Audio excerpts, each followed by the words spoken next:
డబ్బులు మరి ఇల్లు లేపేస్తారు అది ఇది అంటున్నారు. చెరువు కట్ట కదా ఇది. ఆ. అది దాని గురించే బాధపడుతున్నాం. ఇంకా అంతా బాగానే ఉంది. అంటే ఏంది సమస్య ఏంది చెరువు కట్ట అంటారు? ఇది చెరువు తీసేస్తారు లేపేస్తారు అంటున్నారు అని భయపెడుతున్నారు జనం. అది ఇబ్బంది, ఇంకేమీ లేదు. చంద్రబాబు నాయుడు గారు వచ్చి సంవత్సరం అయింది కదా, ఇప్పటికి పరిపాలన ఎలా సాగుతుంది? బాగానే ఉందా? ఆ పరిపాలన బ్రహ్మాండంగా ఉంది. ఏమేమి ఉన్నాయి బ్రహ్మాండంగా? అన్ని ముసలాళ్ళకి అందుబాటులో పింఛన్లు, రైతు కూలీలు అంతా బాగానే ఉంది. రోడ్లు ఎట్లా ఉన్నాయి?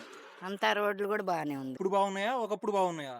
ఇప్పుడు బాగున్నాయి. ఒకప్పుడు అయినా బాగానే ఉంది కానీ, అంతా బాగానే ఉంది కానీ, కాకపోతే మీరని మేమని ఇబ్బందులు పెట్టేవాళ్ళు. ఇప్పుడు అవి లేవా? ఇప్పుడు ఏం లేవు. పార్టీలు చూడట్లే ఎవరు. రేషన్ ఎక్కడి నుంచి తెచ్చుకున్నారు ఈసారి? ఇక్కడే రమేష్ దగ్గరే. షాప్ లోనా లేకపోతే బండి? షాపులోనే. షాప్ లో ఉంటే బాగుండిద్దా, బండి ఉంటే బాగుండిద్దా? షాపులో ఉంటేనే బాగుంది. బండి ఎందుకు వద్దు అంటారు?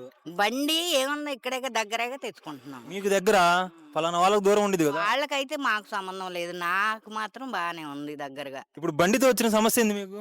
బండితో వచ్చిన సమస్య ఏమో లేదు కానీ, బండి ఆ టయానికి వచ్చింది, ఉంటుందో ఉంటామో ఉండమో, మనం ఆ టయానికి లేకపోతే వెళ్ళిపోతారు కదా. ఇంకా సమస్య షాప్ అయితే ఆడికి వెళ్ళి తెచ్చుకోవచ్చు. ఆ సమస్య ఏముంది, తెచ్చుకుంటాం వెళ్ళి ఒక అడుగు వెళ్ళి. ఉంటున్నారా వాళ్ళు షాపుల్లో, లేకపోతే కట్టేసి వెళ్ళిపోతారు? ఉంటున్నారా? ఎన్ని రోజులు ఇస్తారంట? 5 రోజులు. 5 రోజులు, 6 రోజులు. 15 రోజులు ఏమని చెప్పి చంద్రబాబు నాయుడు గారు చెప్పారు. 5-6 రోజులు ఇచ్చేస్తున్నారు. అంటే వాళ్ళు వచ్చిన దాకా ఉంటారు, మనం మాత్రం ముందే తెచ్చుకుంటాం. బియ్యం ఇస్తున్నారా, డబ్బులు ఇస్తున్నారా? ఏది కావాలంటే అదే. ఏది కావాలంటే డబ్బులు కూడా ఉన్నాయి అయితే. ఎంత ఇస్తున్నారు కేజీకి? కేజీకి అందరిలాగానంటే ఎంత చెప్పండి, రేట్లు ఉంటాయి కదా. వచ్చేది 5 కిలోలేగయ్యా. 5 కేజీలు 50 రూపాయలు చెప్పున, అంటే 10 రూపాయలు పడుతుంది కేజీ. మొత్తం ఇప్పుడు పథకాలు అనేవి చాలా చెప్పారు కదా చంద్రబాబు నాయుడు గారు, అధికారంలోకి వచ్చిన తర్వాత ఇస్తానని. ఫ్రీ బస్ అన్నారు. ఫ్రీ బస్సు రేపు ఆగస్టులో రాబోతుందంట. ఏం చెప్పాలనుకుంటున్నారు దాని పట్ల? వస్తే మంచిదేగా, చక్కగా ఎక్కి కూర్చుంటాం, ఇబ్బంది ఏం లేదు. అంటే ఫ్రీ బస్సు మీకు ఫ్రీ అని చెప్పి మీకు కావాలా, లేకపోతే ఏంది? మాకు ఫ్రీ అనేది ఏం లేదు, మేము వెళ్ళేది ఎప్పుడో ఒకసారి. మేము పద్దాక ఏం వెళ్ళాం, సంవత్సరానికి 2-3 మాటే మేము బయటికి పోయేది. ఎప్పుడో ఒకసారి పోయే వాళ్ళకి మరి ఫ్రీ బస్ ఎందుకు? అది డబ్బులు కట్టిపోవచ్చు కదా.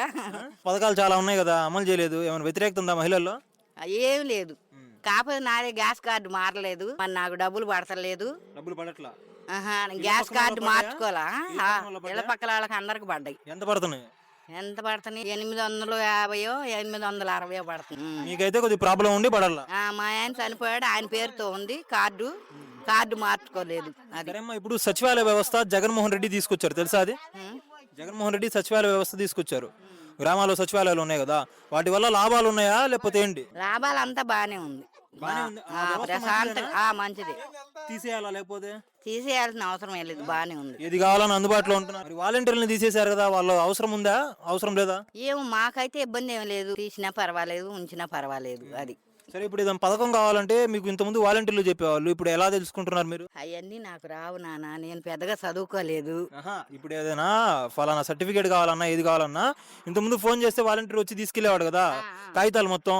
ఇప్పుడు మీకు కావాలంటే మీరే వెళ్తున్నారా, ఎవరినైనా సంప్రదిస్తున్నారా? మేమే వెళ్ళాలి, వాళ్ళు ఫోన్ చేసి చెబితే మేమే వెళ్తాం. ఉంటున్నారా సచివాలయాల్లో అధికారులు? ఉంటున్నారు. అయితే బాగుందంటారు పరిపాలన. జగన్ కి అవకాశం లేదా మళ్ళీ గెలవడానికి? అవన్నీ నేను చెప్పకూడదు కదండి, నాకు తెలియదు కదా.